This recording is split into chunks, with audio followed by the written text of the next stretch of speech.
Last class में हमने पढ़ा था इकोलॉजिकल पिरामिड्स। इकोलॉजिकल पिरामिड्स जो थे उसकी कॉन्सेप्ट किसने दिया था?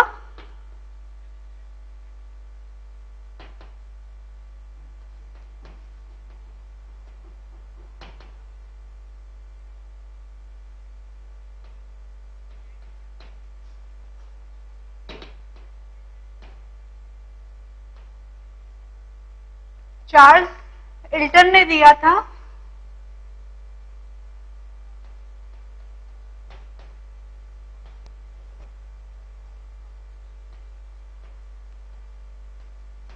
(1920) में सबसे पहले चार्ल्स इल्टन ने कहा कि इकोलॉजी के अंदर इकोलॉजिकल पिरामिड्स बनाने चाहिए जिसमें हमको ये पता चल सके कि उसमें प्रोडक्शन ऑफ बायोमास कितना है, फ्लो ऑफ एनर्जी कितना है, नंबर्स ऑफ कंज्यूमर्स कितने हैं।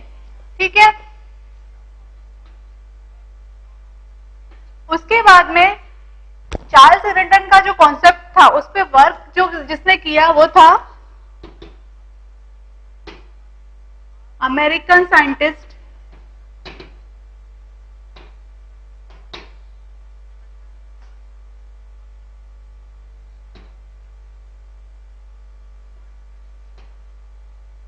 रेमंड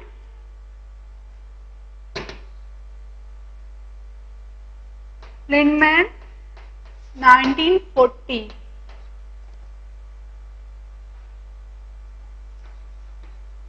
adapted concept of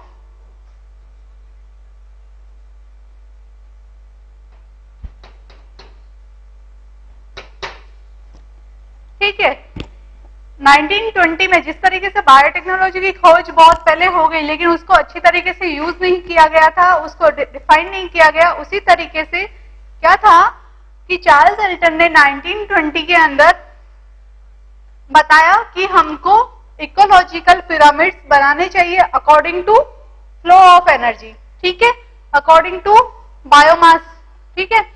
इसी तरीके से अमेरिकन साइंटिस्ट ने क्या किया, उसका यूज किया, उसके कॉन्सेप्ट को अडॉप्ट किया 1940s में।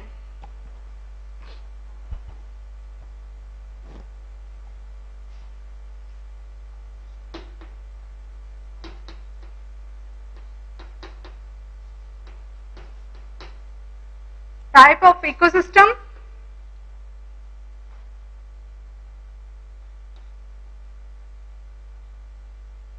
Terrestrial and aquatic. इसके अंदर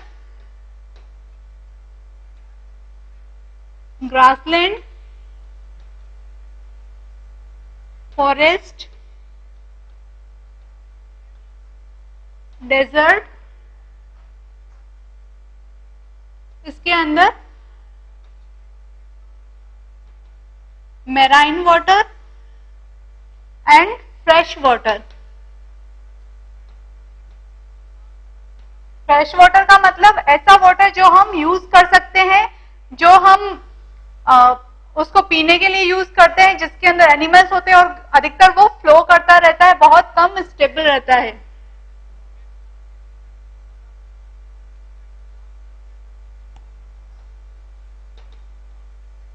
रिवर्स, पॉन्ड, हाँ एक सेकेंड, लेक। क्या बोल रहे हैं आप?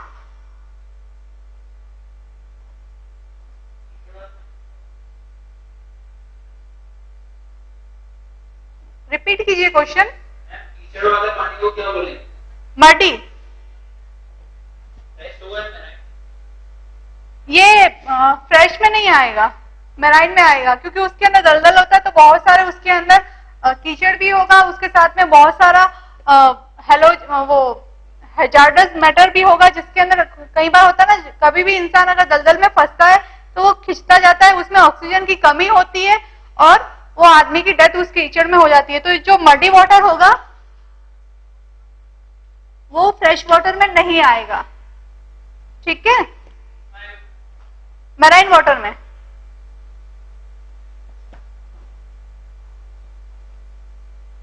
वो मतलब एक्वेटिक के अंदर ही आएगा, लेकिन फ्रेश वाटर में नहीं आएगा। वो फ्रेश वाटर में इसलिए नहीं आएगा क्योंकि क्या होता है कीचड़ के अंदर, कीचड़ के अंदर मेनली O2 की कमी होती है, और हमको ऑक्सीजन किसके लिए चाहिए? ग्रोथ,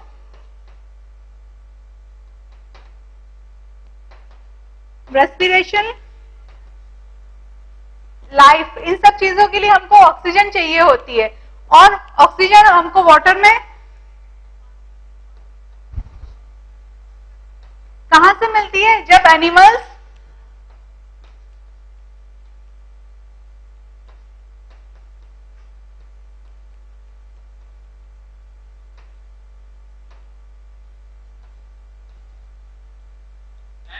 हाँ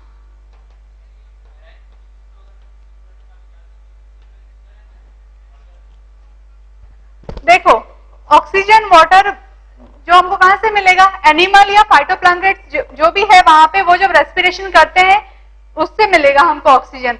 ठीक है, जो भी मैराइन वाटर के अंदर पाए जाते हैं उनके अंदर भी क्या होते हैं? एनिमल्स तो रहते हैं, लेकिन कई बार क्या होता है कि हम है ना एनिमल्स को माइग्रेट करते, जैसे कि आप कह रहे हैं कि हमने उसको है ना मैराइन वाटर को लेके मडी में डाला, ठीक है, तो वो जिंदा रहना चाहिए।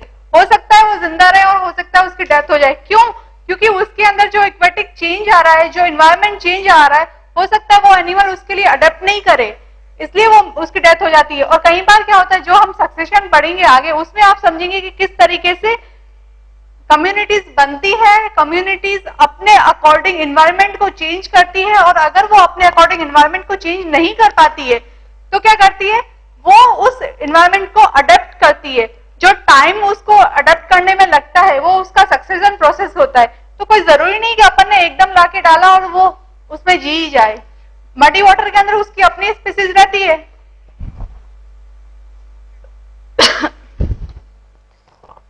जो इकोलॉजिकल पिरामिड्स होते हैं वो भी 3 तरीके के होते हैं। कैसे? Pyramids of biomass, pyramids of flow of energy and pyramids of number of consumers.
Pyramid of biomass का मतलब क्या होता है?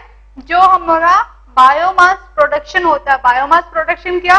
सबसे पहले क्या करेंगे? प्लांट प्रोडक्शन करेंगे, अपना फूड सिंथेसाइज करेंगे, तो प्रोड्यूसर कौन होंगे? Plant.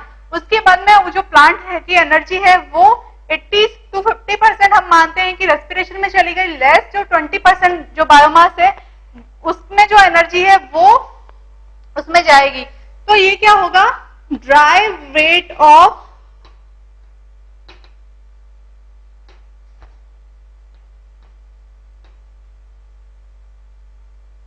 animals, organisms present in ecosystem at each trophic level।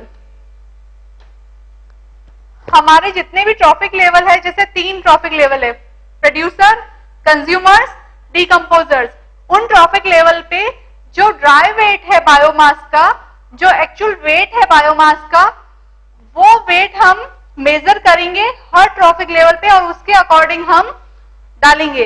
तो क्या होता है कि ये अपवर्ड जाता है, जैसे कि मैंने आपको बताया था कि जो इक्वेटिक होता है वो इन्वर्टेड पिरामिड होता है और दूसरे जो पिरामिड होते हैं वो अपवर्ड होते हैं। ठीक है,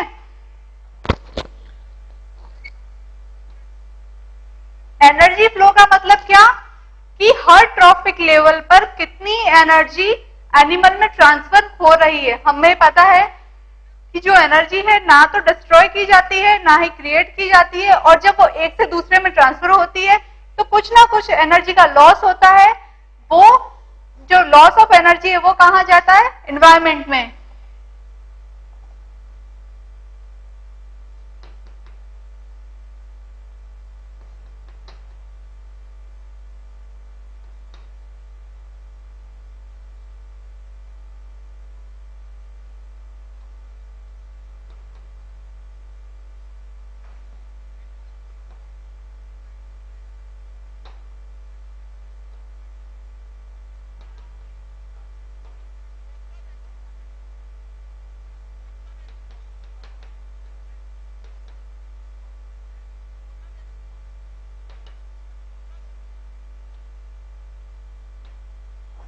हर ट्रॉफिक लेवल पर कितनी एनर्जी का फ्लो हो रहा है, कितनी एनर्जी एक से दूसरे में जा रही है, उसको हम एनर्जी पिरामिड के द्वारा डिनोट करते हैं।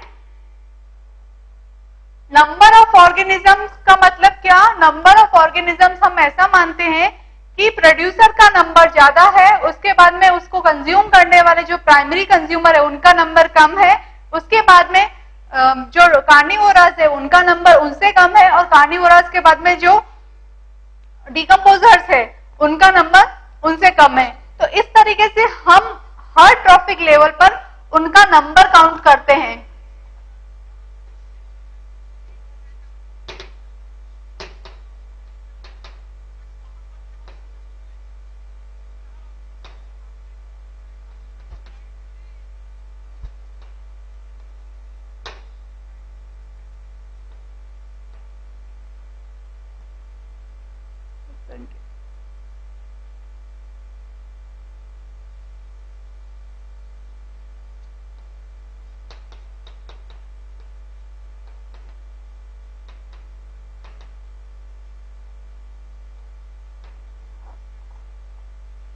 हर ट्रॉफिक लेवल पर कितने नंबर्स ऑफ एनिमल्स है जो प्रेजेंट है उसका नंबर हम काउंट करते हैं। उसी के बेस पर पिरामिड्स ऑफ नंबर बनाते हैं हम।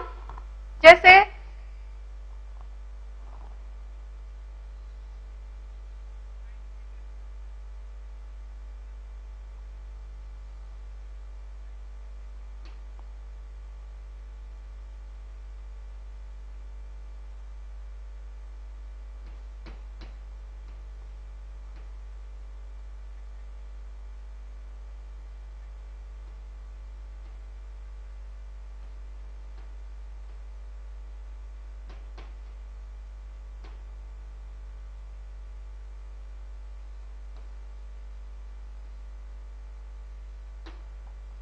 इसके अंदर मैंने सिंपल ये बताया, प्रोड्यूसर, कंज्यूमर्स, डिकम्पोजर। ग्रासलैंड के अंदर जो प्रोड्यूसर होंगे उनका नंबर बहुत ज्यादा होगा, उसको कंज्यूम करने वाले का नंबर और कम होगा, उसके बाद उसका नंबर और कम होगा, फिर डिकम्पोजर्स का नंबर।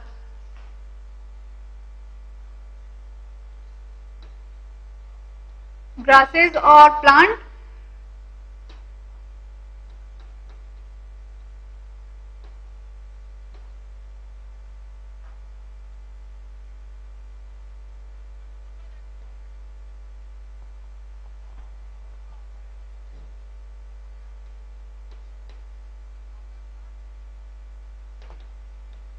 उनसे कम रैट और रैबिट का नंबर,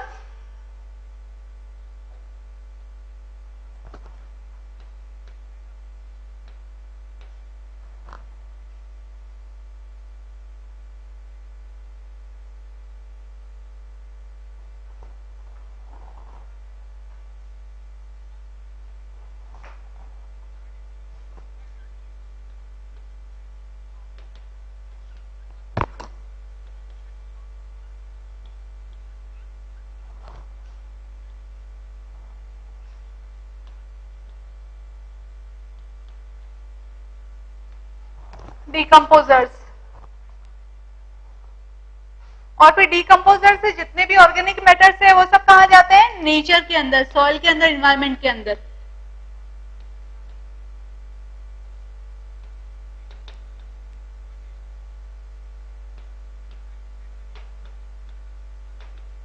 इन सॉइल।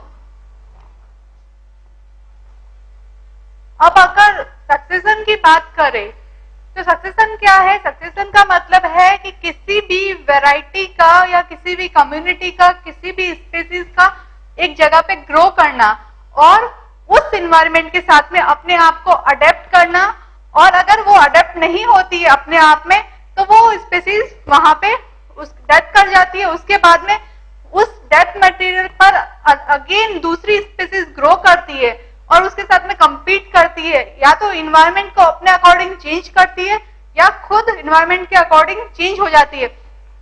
जैसे कि हम लोग किसी भी जगह पे जाते हैं, सपोज कोई है जो राजस्थान से बिलोंग करता है, राजस्थान से अगर कोई इंसान एमपी में आया है तो उसको चेंज होगा, कैसा इन्वायरमेंट चेंज मिलेगा, कैसे राजस्थान में टेम्परेचर ज्यादा है, यहाँ थोड़ा सा टेम्परेचर कम है, राजस्थान में ह्यूमिडिटी नहीं है, यहाँ ह्यूमिडिटी है, यहाँ का वाटर चेंज है, वहां का वाटर चेंज है, यहाँ का खाना पीना चेंज है, वहां का खाना पीना चेंज है, वहां बाजरा रोटी चावल ऐसा बनता है, यहाँ पे अधिकतर चावल बनता है। तो इस तरीके से अगर कोई पर्सन भी एक जगह से दूसरी जगह पे माइग्रेट हुआ है तो उसको अपने आप को उसके इन्वायरमेंट के अकॉर्डिंग ढालना पड़ेगा, या फिर वो क्या करेगा, कुछ ना कुछ ऐसा करेगा जिससे वो इन्वायरमेंट में चेंज कर सके, या उस इन्वायरमेंट में जो जो चीजें उसकी यूज की है उसको कंज्यूम करके compete करके अपनी लाइफ को ऐसे कैसे मेंटेन कर सके।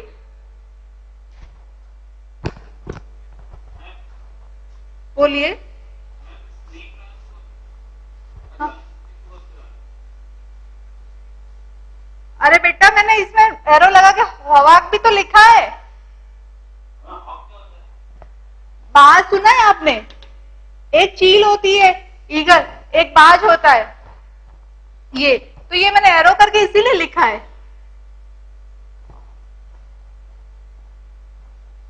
रैबिट रैबिट और रेड को तो खाता है ना लॉयल, तो इसलिए।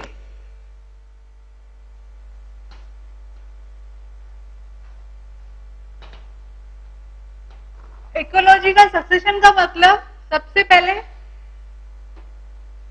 हमने दिया था 1835 में, और इसने कहा था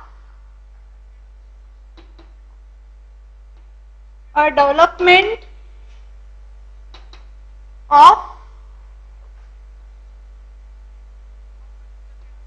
community on a bare mute। अब यहां पे भी मैंने वो एरो किया, उसमें कंफ्यूज मत होना जैसे मैंने वाक में किया था।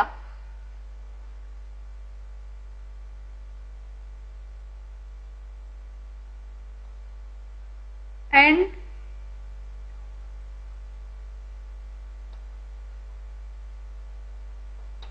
react with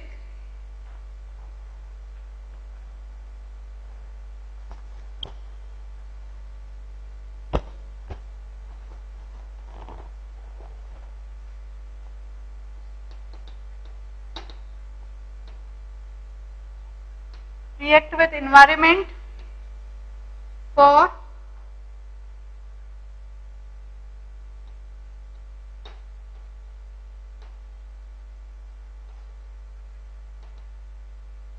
survival of their life and establish themselves at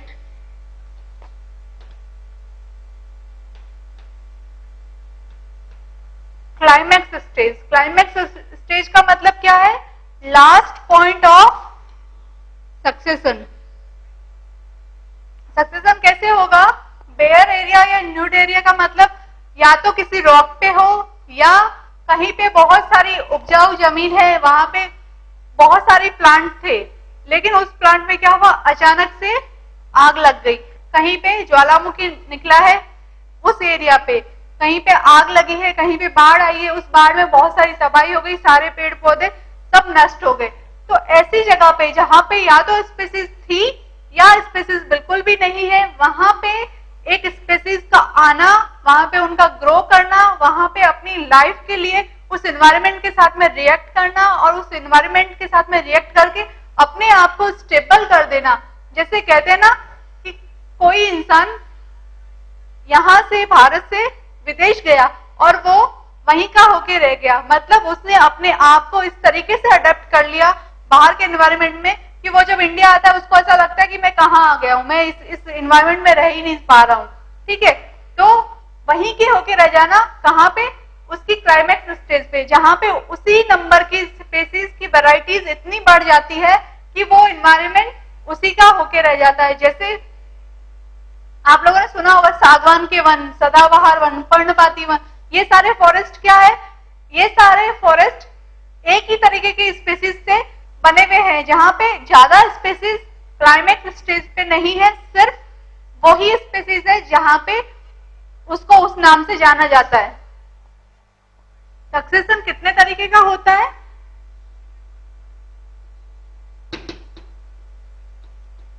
lithosphere,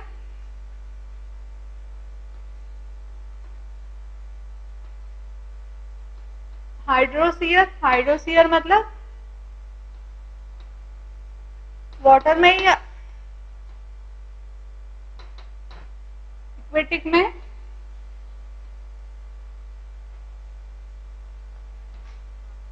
हेलोस्फीयर, हेलोस्फीयर मतलब सॉल्टी सॉइल,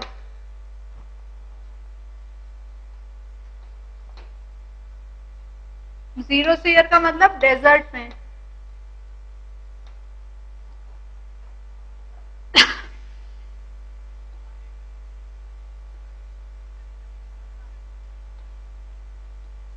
ऑन रॉक्स,